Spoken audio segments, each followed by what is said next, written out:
Let's begin. The morning started like any other Tuesday. Jake Welch stood at the kitchen counter, brewing coffee, while his 7-year-old son, Todd, demolished a bowl of cereal at the table. The kid had his mother's eyes bright green and full of mischief and his father's stubborn jaw.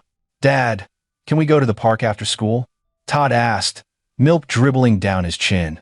"Wipe your face, bud. And maybe. Depends on how much homework you have." Christine, Jake's wife, rushed through the kitchen in her scrubs, stethoscope swinging around her neck. As a pediatrician at County Memorial, she worked brutal hours, but she never complained. "I'm late for rounds. Mom's coming by to pick up Todd's lunch. I forgot to pack it last night." Jake felt his jaw tighten. "Chris, you know I don't like your mother being here when I'm not home." "Jake, please. Not this morning." She kissed Todd's head. "Be good for Grandma, sweetie." After she left, Jake helped Todd gather his backpack and walked him to the bus stop. Mrs. Chen from next door waved from her garden. "Morning, Jake. Chemistry lab's keeping you busy." "Always, Mrs. Chen. Always." He taught at Roosevelt High, just 15 minutes from their suburban home. The job paid decently, though not as much as Christine made. That fact that his wife out-earned him had never bothered Jake. But it bothered Gertrude Costa, his mother-in-law, who never missed an opportunity to remind him that her daughter had married down. Gertrude Costa was old money. Her late husband, Victor Costa, had built a pharmaceutical empire before dying suddenly of a heart attack 5 years ago. She'd never forgiven Christine for marrying Jake, a middle-class teacher with no prospects. As she'd said at their wedding rehearsal dinner, loud enough for everyone to hear. Jake had learned to bite his tongue over the years. He did it for Christine, who desperately wanted her mother's approval. He did it for Todd, who deserved to know his grandmother. But every interaction with Gertrude felt like a chess match where she'd rigged the board. By 10:47 a.m., Jake was in the middle of explaining ionic bonds to a classroom of disinterested sophomores when his phone buzzed in his pocket. He ignored it. It buzzed again. Then, again. "Mr. Welch?" A student pointed. "Your phone." He glanced at the screen. 7 missed calls from Lincoln Elementary. His stomach dropped. "Class, continue reading chapter 12. I'll be right back." He stepped into the hallway and called the school back. The secretary's voice was tight, professional. "Mr. Welch, you need to come to the school immediately. There's been an incident with Todd." "What kind of incident? Is he hurt?" "The principal will explain everything." "Please come now." Jake ran. 3 police cruisers and 2 ambulances crowded the elementary school's circular driveway. Jake's hands were slick on the steering wheel as he parked haphazardly and sprinted toward the entrance. Parents clustered in worried groups on the lawn. Teachers herded classes away from the building's east wing. Principal Margaret Lawson met him at the door. She was a severe woman in her late 50s, but her face had gone pale. "Mr. Welch. Thank God. Come with me." "Where's Todd? Is he?" "He's alive." The paramedics stabilized him. "But Mr. Welch, we need to talk before you see him." She led him down the empty hallway toward her office. Their footsteps echoed off linoleum floors. "Who prepares Todd's lunch?" "Usually, my wife. Sometimes, me." "Why?" "And this morning? My mother-in-law brought it by." "Why are you?" They reached the office. 2 police officers stood inside, a grizzled detective named Morton and a younger officer taking notes. On Principal Lawson's desk sat Todd's lunchbox, the blue one with dinosaurs on it. It was open. "Empty." "Mr. Welch," Detective Morton said, his voice carefully neutral. "Before you see your son, you need to understand what happened." At approximately 11:15, Todd began exhibiting signs of severe distress during lunch. Slurred speech, confusion, extreme drowsiness.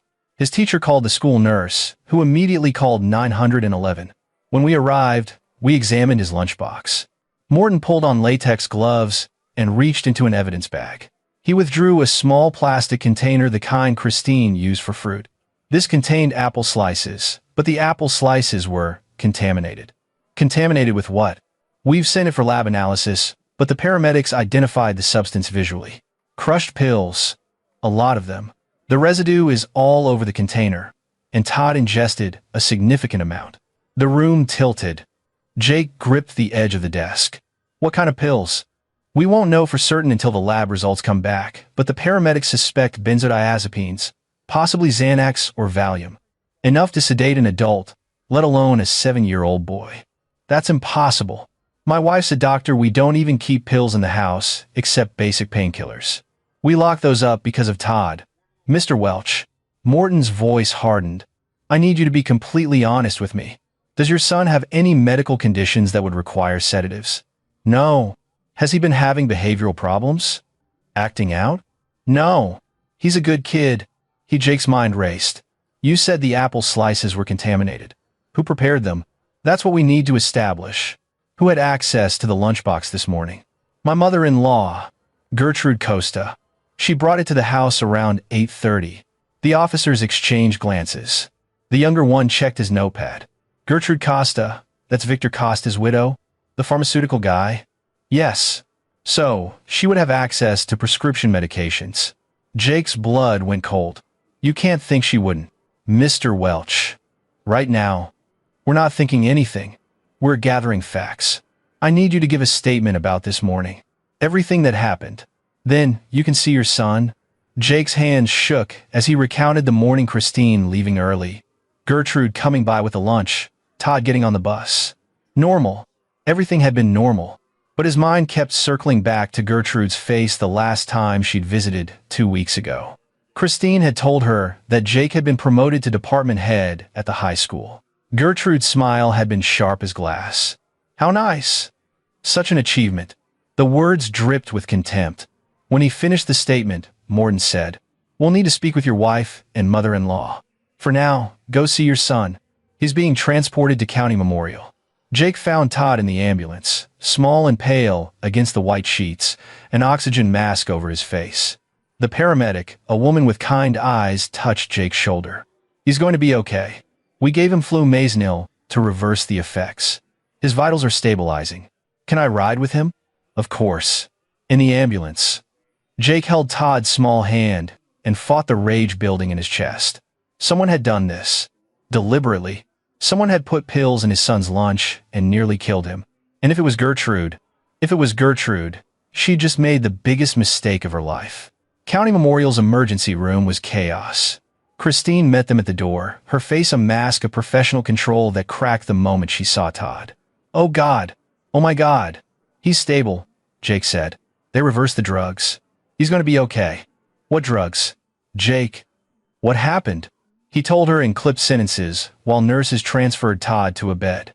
With each word, Christine's face went from shock to denial to something colder. That's insane. My mother wouldn't. She loves Todd. She'd never. Chris. Jake kept his voice low. The police found crushed pills in his lunch. Pills that your mother had access to. Pills that nearly killed our son. There has to be an explanation. A mistake. Maybe. Maybe what? The pills accidentally fell into the apple slices. Accidentally got crushed up and mixed in? A doctor Jake didn't recognize appeared. Dr. Simmons. According to his badge. Masseuse Welch. We're going to keep Todd overnight for observation. The flumazenil reversed the immediate effects. But we need to monitor for respiratory depression. He's young, and the dosage he ingested was significant. What was the drug? Christine asked, slipping into professional mode. Preliminary tests indicate alprazolam. Street name Xanax. Approximately 15 milligrams based on blood concentration. Jake watched Christine's face go white. 15 milligrams? That's enough to kill a child his size, yes. If the teacher hadn't caught it when she did, Dr. Simmons didn't finish the sentence.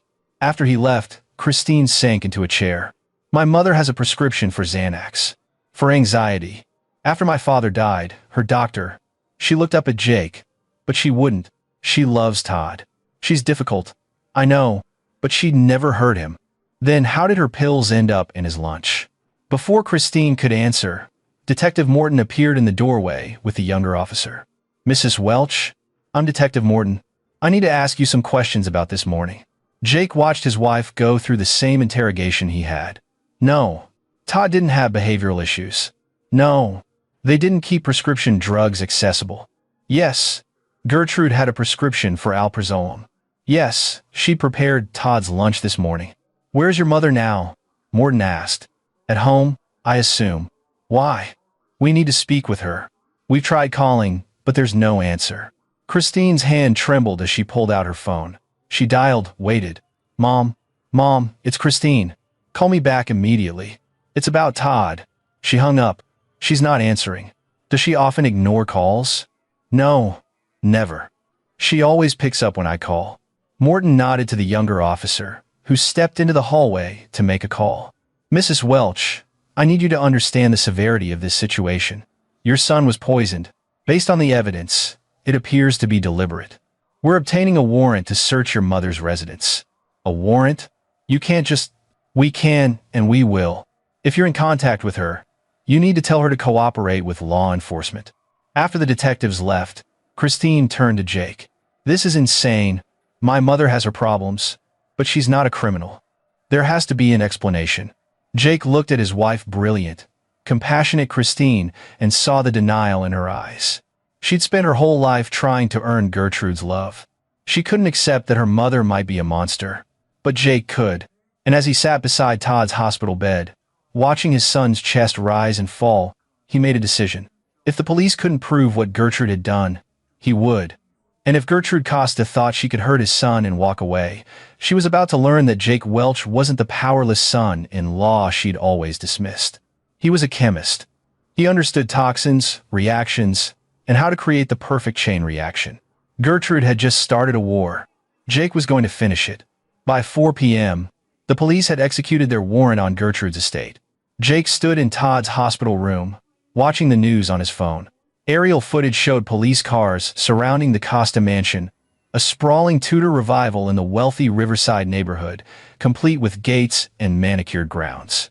Christine paced the room. They won't find anything. This is a mistake. Chris.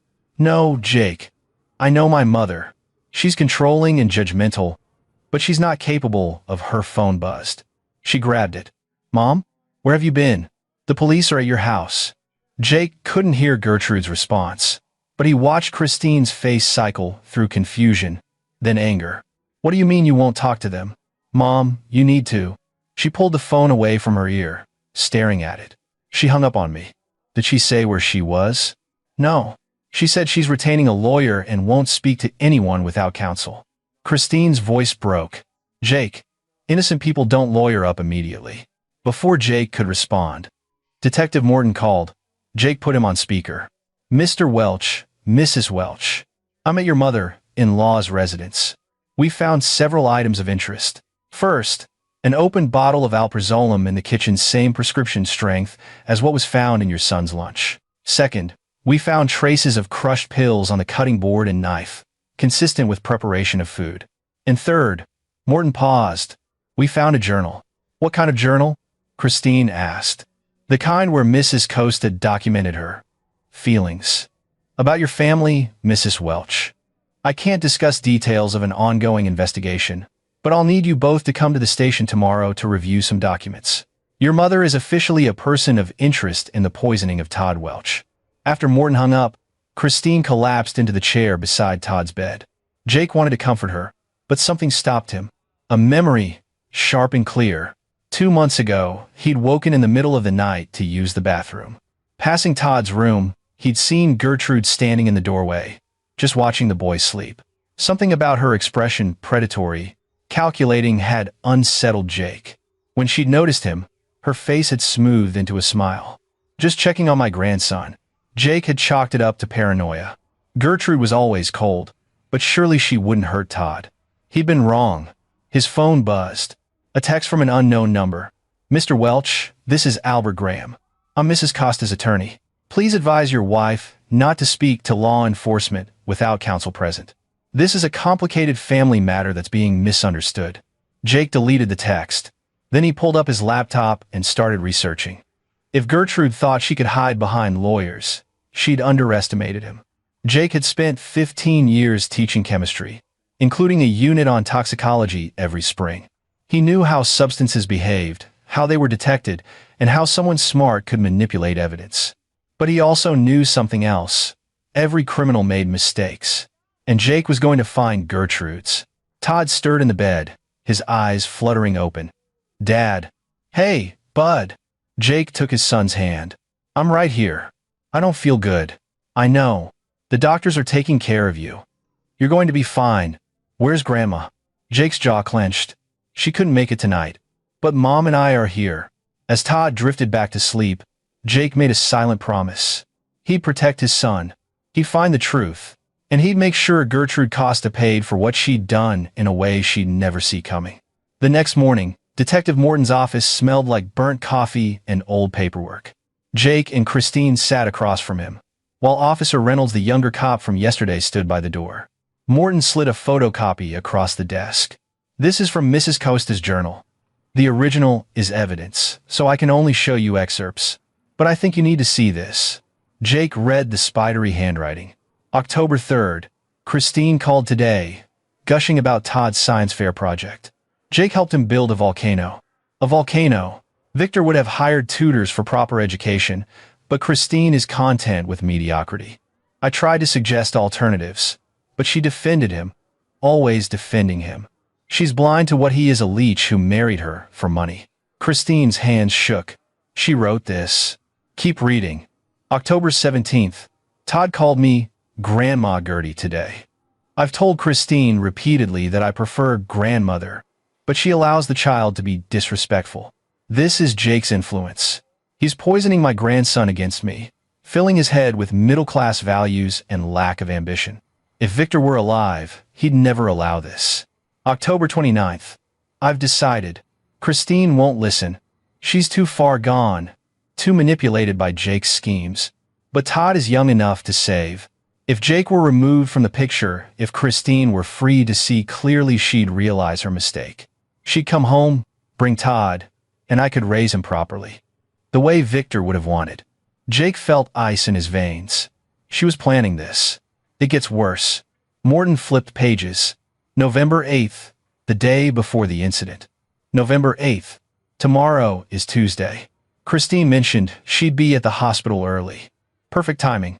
I'll bring Todd's lunch, as any caring grandmother would. I've prepared everything. The pills are crushed, mixed with honey to mask the taste. Not enough to kill, I'm not a monster. Just enough to make him sick.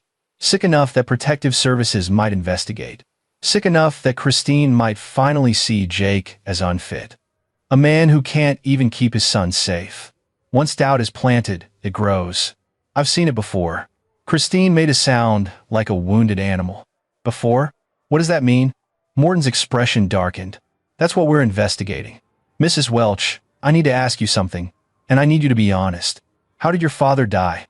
Heart attack. 5 years ago. He was 58. Was an autopsy performed? No. The doctor said it was a massive cardiac event. My mother didn't want. Christine stopped. Her face went white. Oh my God. Mrs. Welch. No. No, she couldn't have. My father had high blood pressure. He was stressed from work. The doctor said. Who was his doctor? Jake asked quietly. Dr. Francis. Dr. Theodore Francis. He'd been the family physician for 20 years. Morton made a note. We'll follow up with him. But Mrs. Welch, I have to tell you, we're building a case that your mother deliberately poisoned your son. The journal entries show premeditation. The physical evidence from her kitchen supports it. And now we're looking into whether this was her first attempt at removing obstacles. Christine stood abruptly. I need air. I can't breathe. Jake followed her into the hallway. She leaned against the wall, tears streaming down her face. My mother killed my father. Jake. She killed him. And then she tried to kill Todd. What kind of monster? Hey. Jake pulled her close. We don't know about your father yet. Let the police investigate. But you believe it. He did.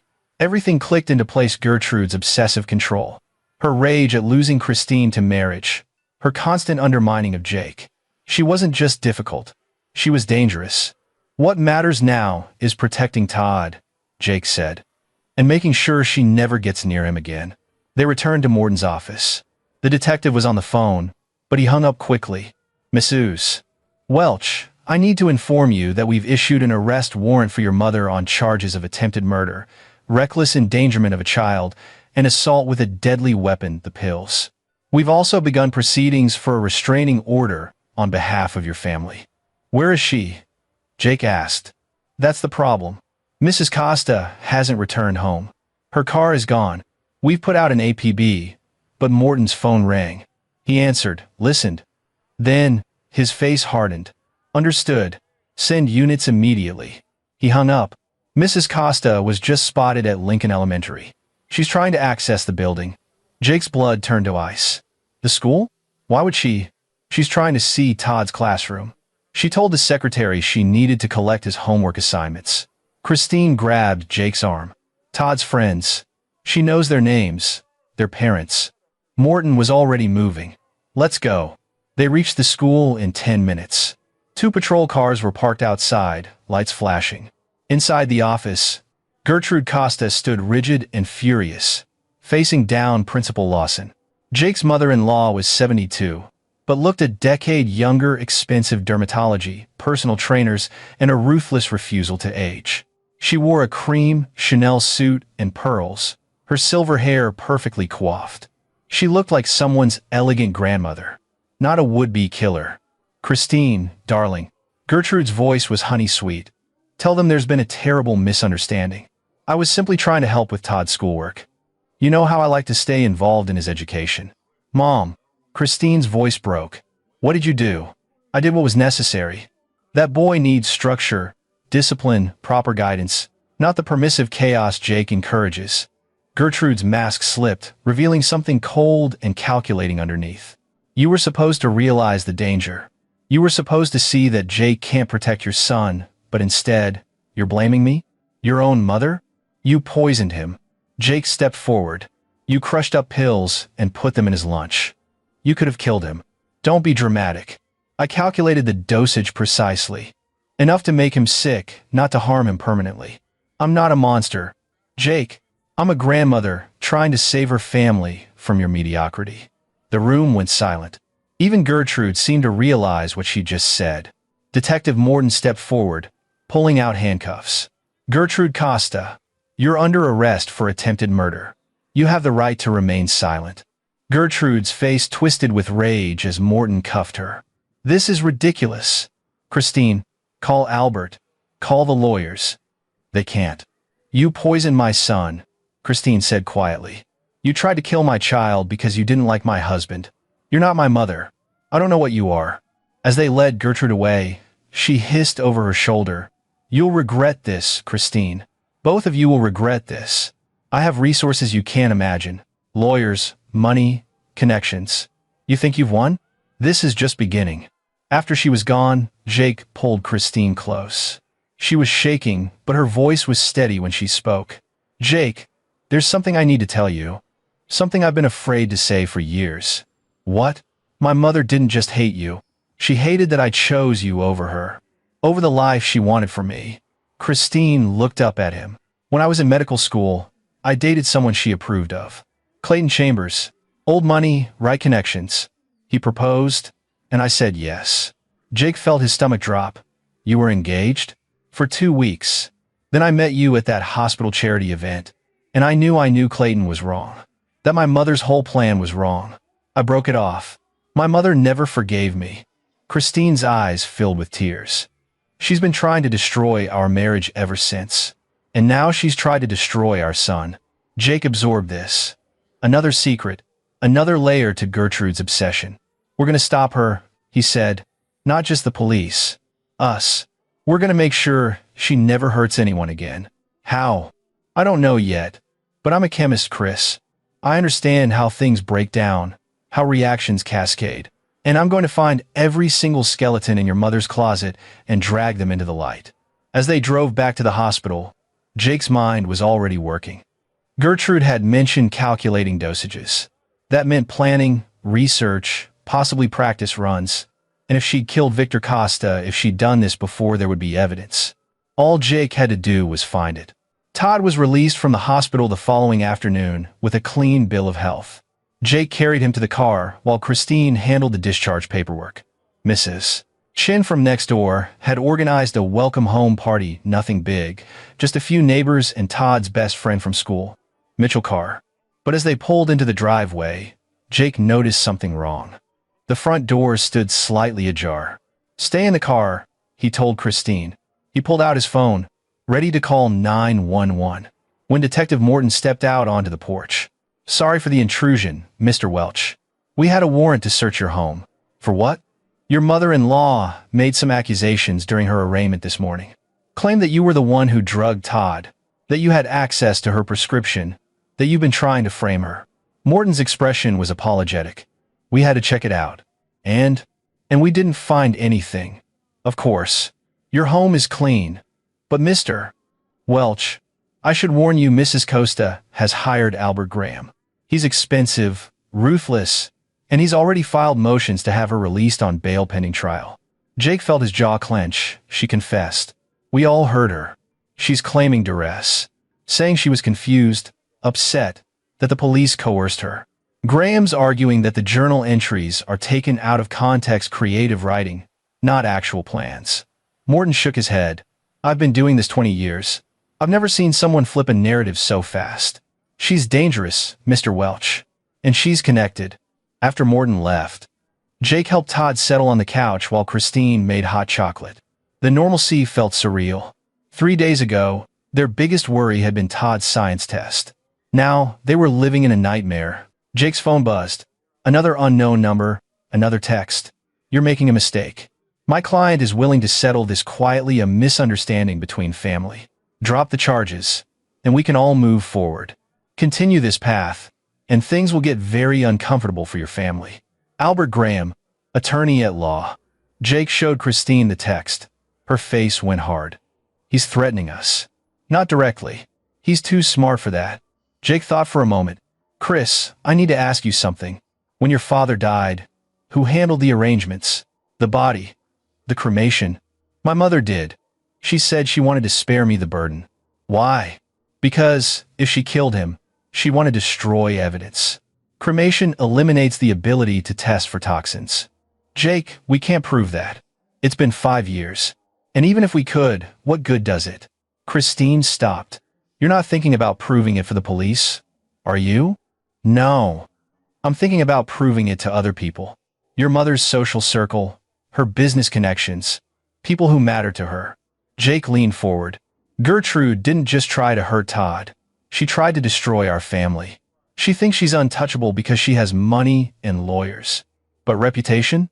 That's something even Albert Graham can't protect." Over the next week, while Christine focused on Todd's recovery, Jake became obsessed. He spent hours in the public library, combing through old newspaper archives. He reached out to former employees of Costa Pharmaceuticals under the guise of writing a memorial article about Victor Costa. He called Dr. Theodore Francis's office repeatedly until the elderly physician reluctantly agreed to meet.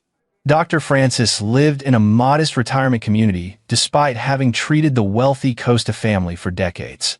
He was 83, rail-thin, with roomy eyes that sharpened when Jake mentioned Victor's death.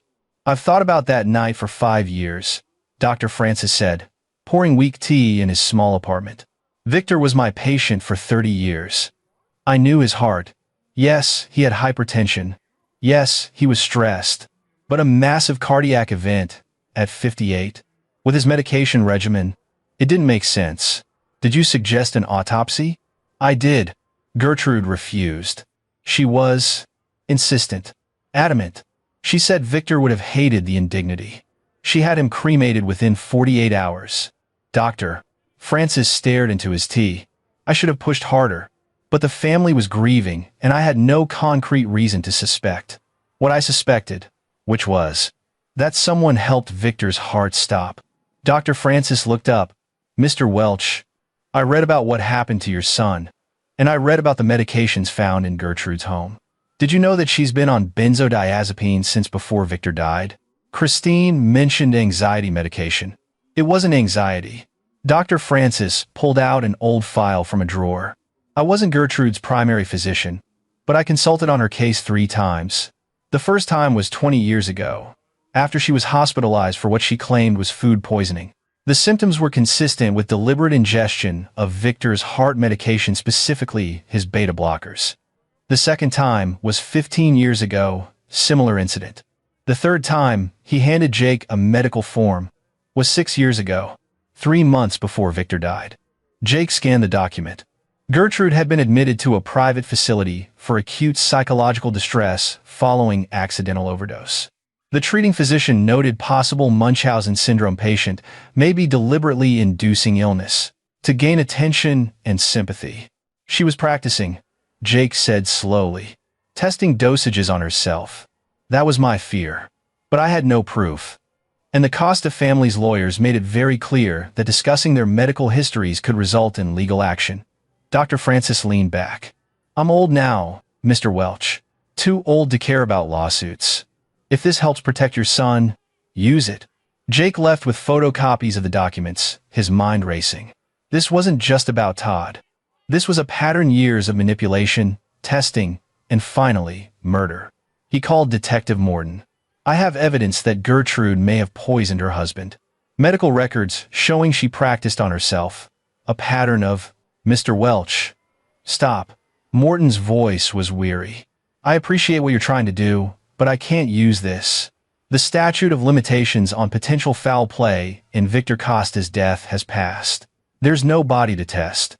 And, even if there were, the defense would argue that all of this is speculation connecting dots that aren't legally connected. So, she gets away with it? I didn't say that. The case against her for Todd's poisoning is solid. Her confession, even with her backtracking, combined with the physical evidence and journal entries, will get a conviction. But Mr. Welch, you need to let the legal system work. Jake hung up, frustration burning in his chest. The legal system, the same system that had let Gertrude post the $2 million bail Graham had negotiated. The same system that was now scheduling a trial for 8 months away. 8 months during which Gertrude was free to hire investigators, intimidate witnesses, and spin her narrative. That night, lying in bed beside Christine, Jake made his decision. The legal system would do its job. But Jake was going to do something else. He was going to destroy Gertrude Costa's life the same way she tried to destroy his family. And he was going to use chemistry to do it. The plan came to him in pieces over the following weeks. Jake started with research deep dives into pharmacology, toxicology, and the intersections of chemistry and law. He wasn't planning to harm anyone. He was planning something better. Exposure. Gertrude's power came from 3 sources: her money, her social standing, and her reputation as the grieving widow of a pharmaceutical pioneer. Jake was going to systematically dismantle all 3. First, the money. Costa Pharmaceuticals had been sold after Victor's death, but Gertrude still sat on the board of several medical charities and research foundations, positions that gave her influence and access. Jake reached out to Mitchell Carr's mother, Paulette Little, who happened to be an investigative journalist for the city's major newspaper. Off the record, Jake said, meeting her at a coffee shop downtown. What would you need to write a story about potential fraud in pharmaceutical charity boards? Paulette raised an eyebrow. Evidence. Documentation. Sources willing to go on record. Why? Jake slid a folder across the table. Inside were documents he'd obtained through Freedom of Information requests, financial records, showing that the Gertrude Costa Foundation for Medical Research had awarded several grants to companies that no longer existed. Companies that had been registered to shell corporations with ties back to Gertrude's personal accounts. She's been embezzling. Paulette flipped through the pages. No, wait. This is better. She's been using charity money to fund. What? Private research? Research into sedatives and cardiac medications. Research that wasn't disclosed to the board. Research that technically constitutes misuse of charitable funds. Jake leaned forward. She's been studying poisons for years, Paulette, using donated money meant for cancer research and children's hospitals.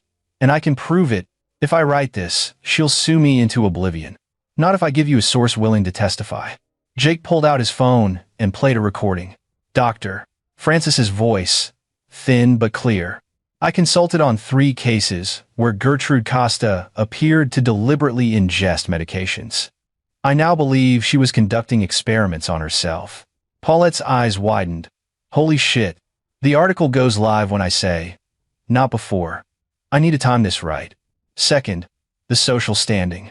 Gertrude's power in their affluent suburb came from her involvement in everything: the country club, the arts foundation, the hospital board. Jake started planting seeds. He befriended other board members, attending charity events he normally avoided.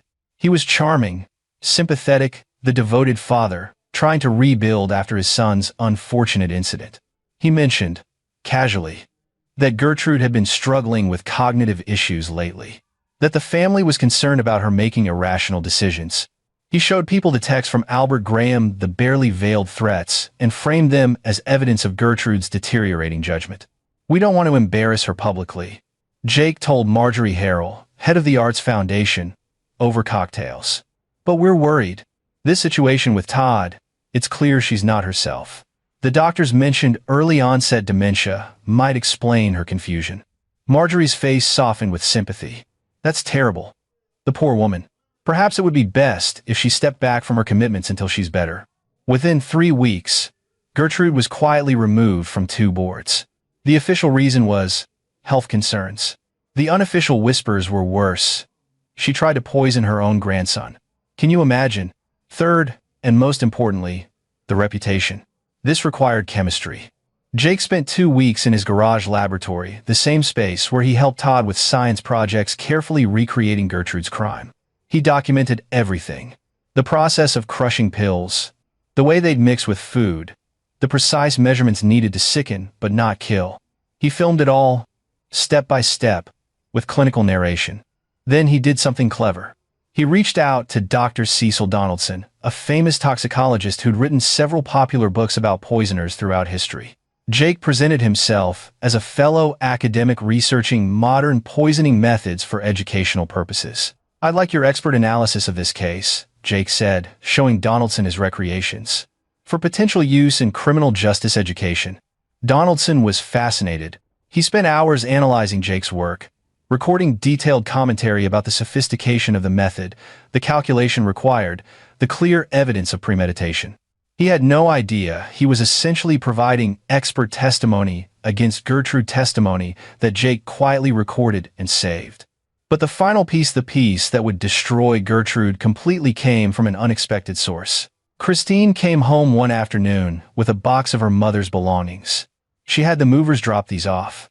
Things she claimed were mine from childhood. "I think she's trying to manipulate me into visiting her." Inside the box, buried under old photos and yearbooks, Jake found it.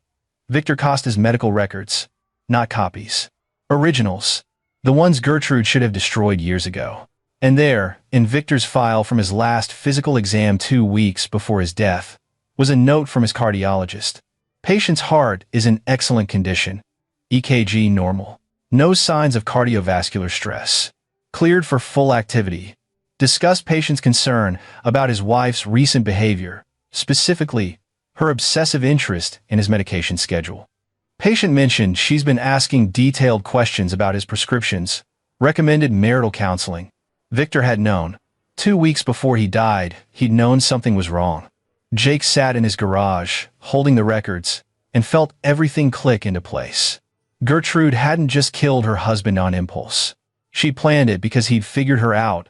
He'd been about to expose her, probably divorce her, possibly cut her off from the pharmaceutical fortune. So, she'd stopped his heart. Jake made copies of everything. He encrypted them, stored them in multiple locations.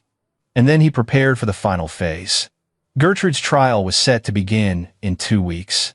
Albert Graham had convinced the judge to allow her to remain on house arrest rather than jail, provided she wore an ankle monitor and stayed within county limits.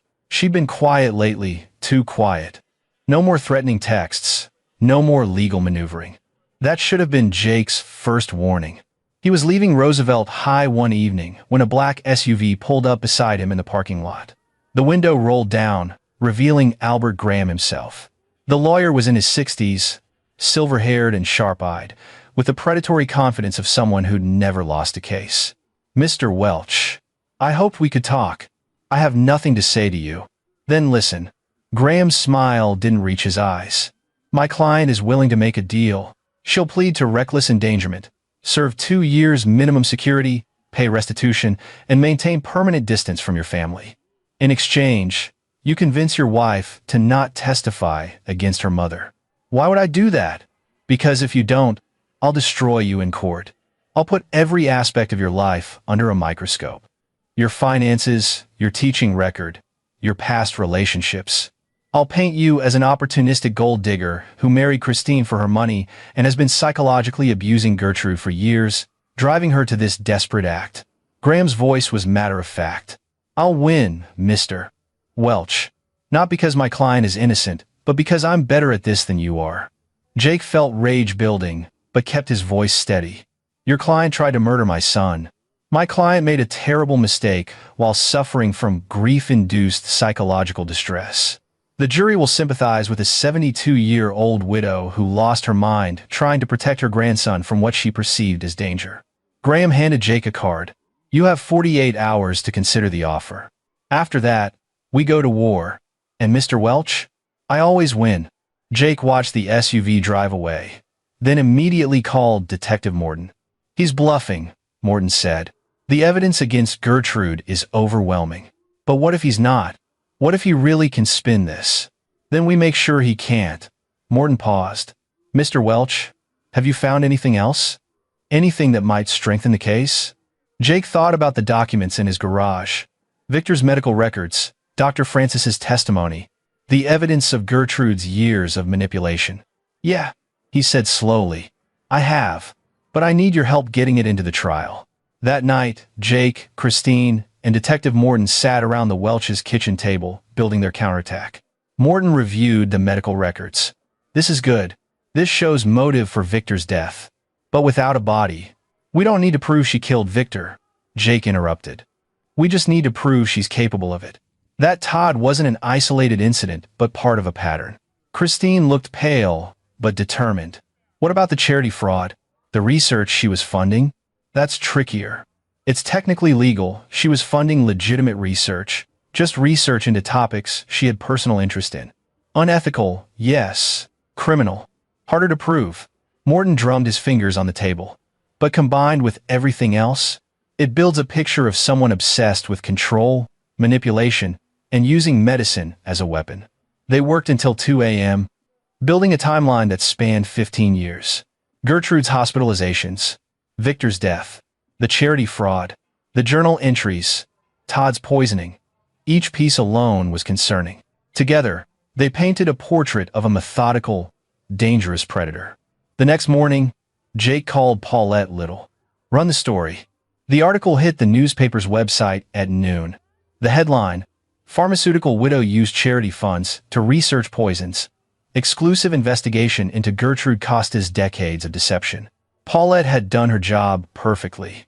The article detailed everything: the misused charity funds, Dr. Francis's testimony about Gertrude's self-poisoning experiments, the suspicious circumstances of Victor's death. She'd interviewed 3 former Costa pharmaceutical employees who described Gertrude's unhealthy obsession with drug interactions. She'd obtained statements from board members expressing shock at the revelations.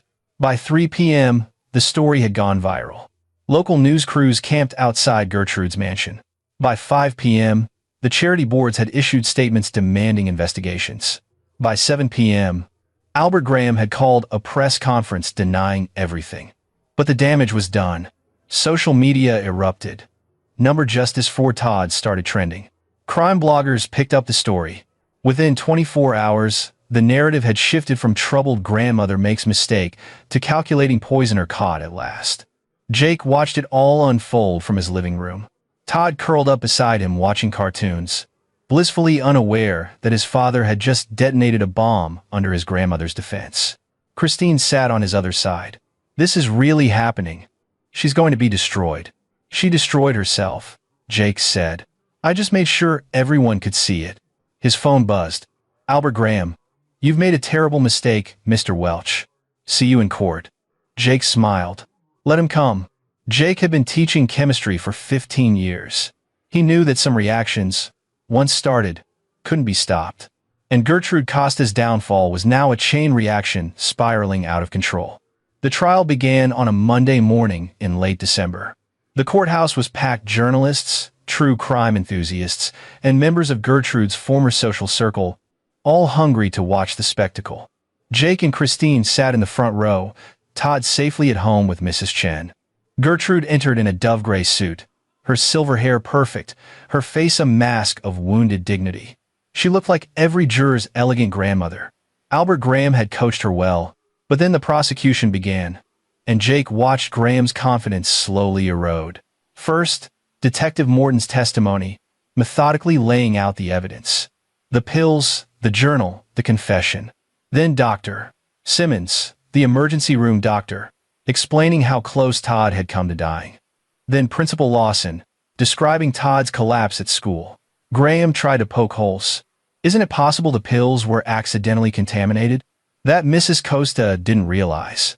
Pills don't accidentally crush themselves and mix evenly into food, Morton said flatly. This was deliberate. Then came Christine's testimony. Jake watched his wife take the stand, saw her hands shake as she swore to tell the truth. But her voice was steady as she described her mother's obsession with control, her disapproval of Jake, her increasingly erratic behavior. "Did you love your mother?" the prosecutor asked. "I did," Christine said quietly. "I spent my whole life trying to earn her love back.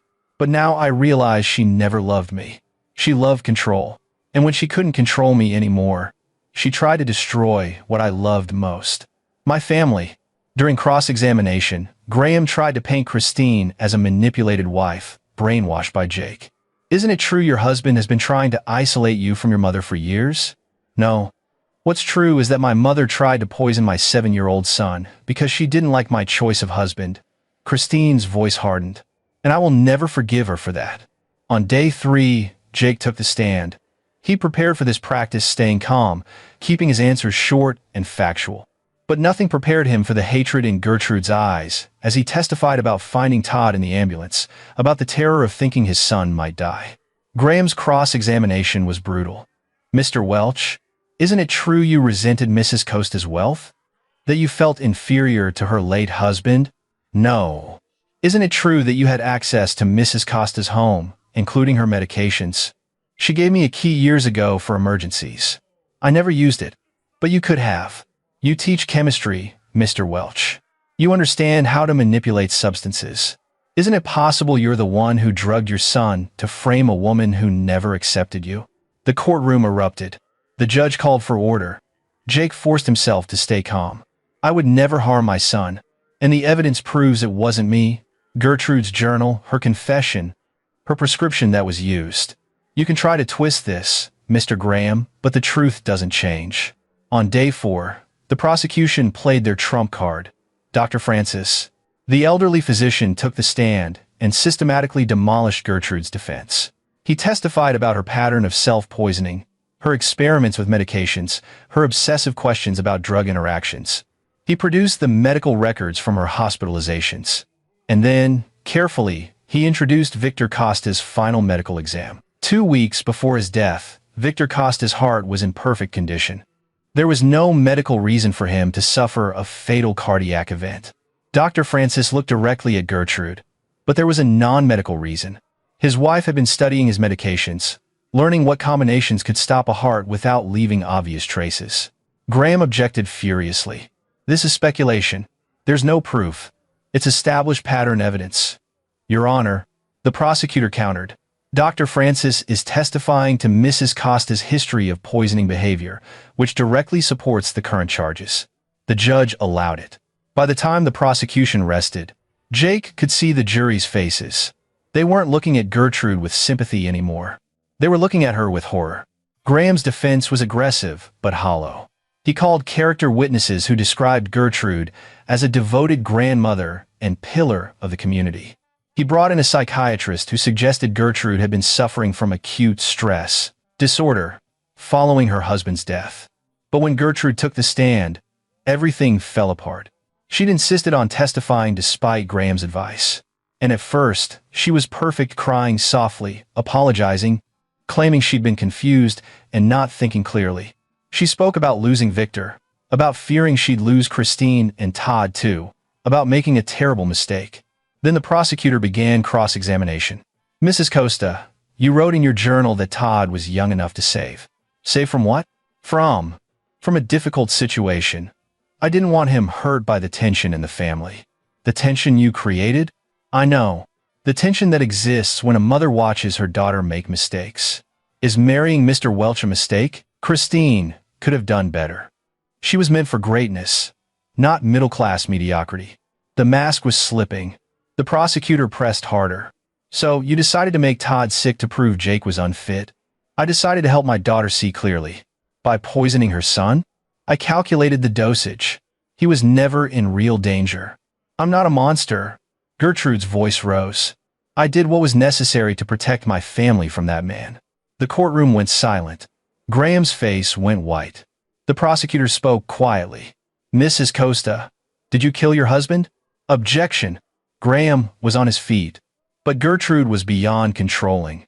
"Victor was weak. He was going to leave me. Leave me. After everything I'd done for him, building his company, managing his career. He thought he could just walk away. He thought." She stopped, finally realizing what she'd said. "No further questions," the prosecutor said. The jury deliberated for 3 hours. When they returned, the forewoman's voice was clear and firm. Guilty on all counts. Gertrude Costa was sentenced to 15 years for attempted murder, plus additional time for reckless endangerment and assault.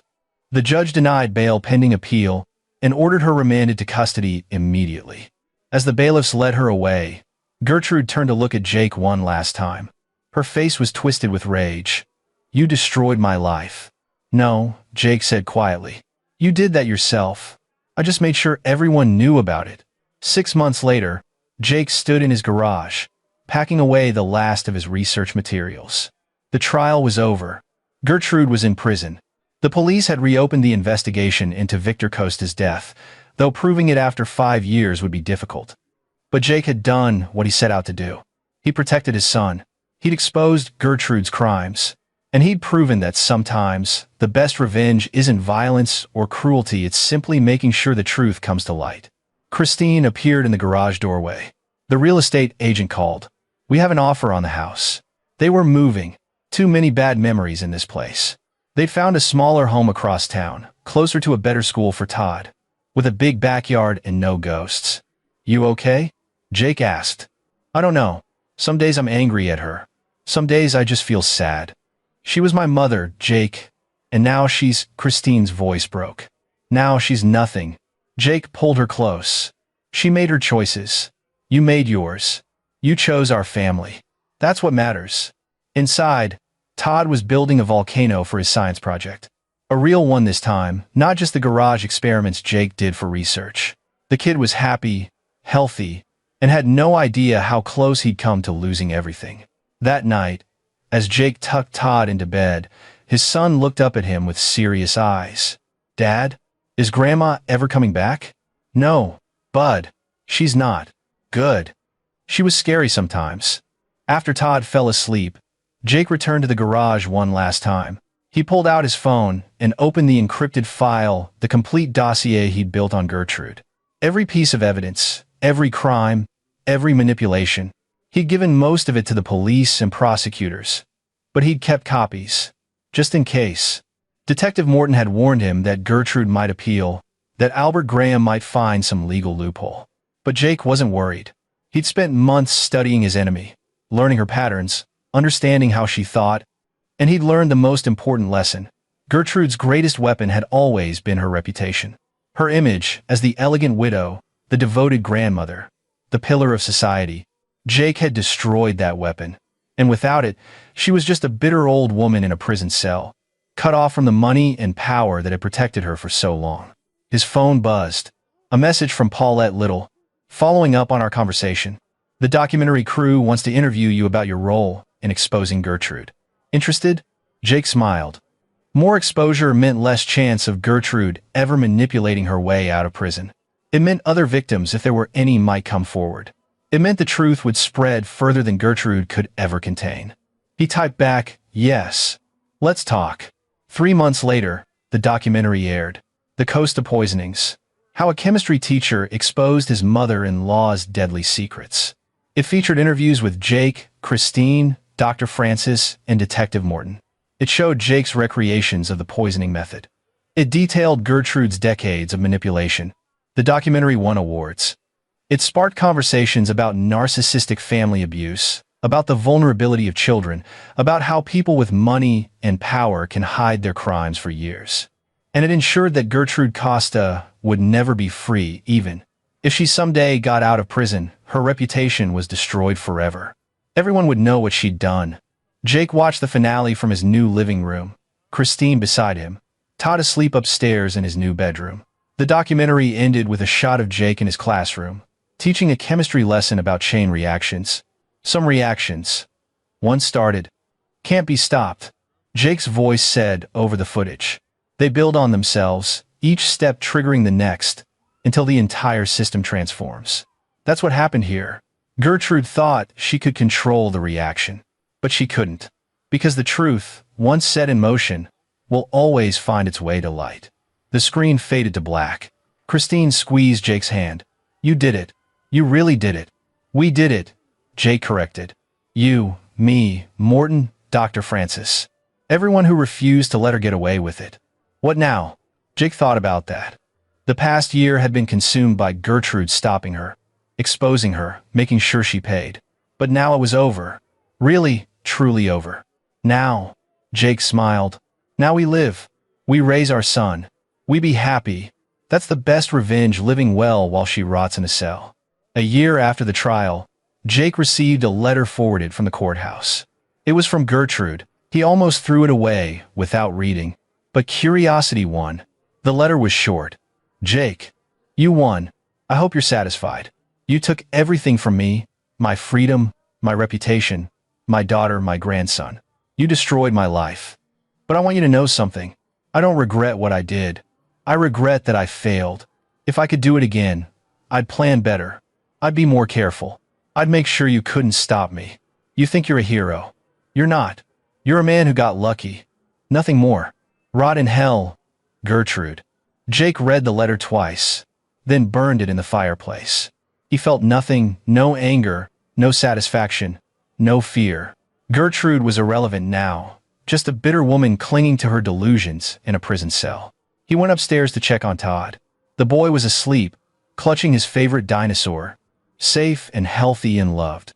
Jake had been a chemistry teacher for 15 years. He taught thousands of students about reactions, about cause and effect, about how substances interact and transform. But the most important reaction he'd ever catalyzed wasn't in a lab.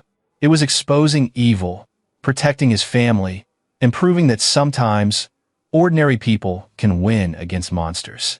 And as he closed Todd's bedroom door and returned to his wife, Jake finally felt the weight lift from his shoulders. It was over. They'd won. And Gertrude Costa would spend the rest of her life knowing that she'd been beaten by the mediocre son-in-law she'd always dismissed. That, Jake thought, was justice. 5 years later, Jake stood in a university auditorium, addressing a room full of criminology students. After the documentary and the publicity surrounding the case, he'd been invited to speak about forensic chemistry and how ordinary citizens can work within the legal system to expose crimes. The key, he told the students, is understanding that evidence tells a story. My mother-in-law thought she could hide her crimes behind money and lawyers. But chemistry doesn't lie. Toxicology doesn't lie. And once you understand how substances behave, how they're detected, how they leave traces, you can build an unshakable case. A student raised her hand. But Mr. Welch, you weren't law enforcement.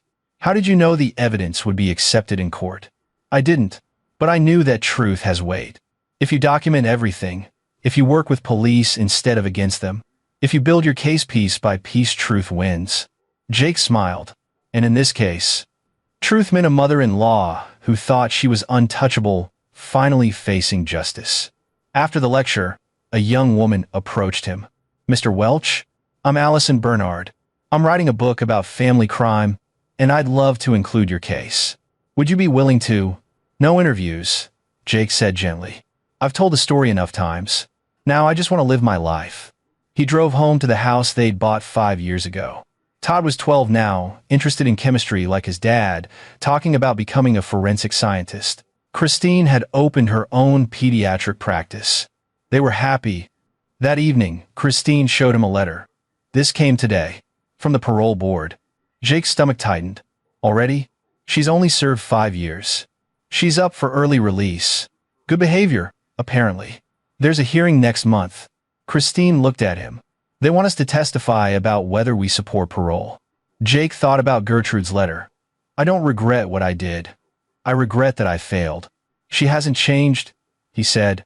She's just learned to hide it better. So, we testify against her release? We do. And we make sure the parole board understands exactly who they're dealing with.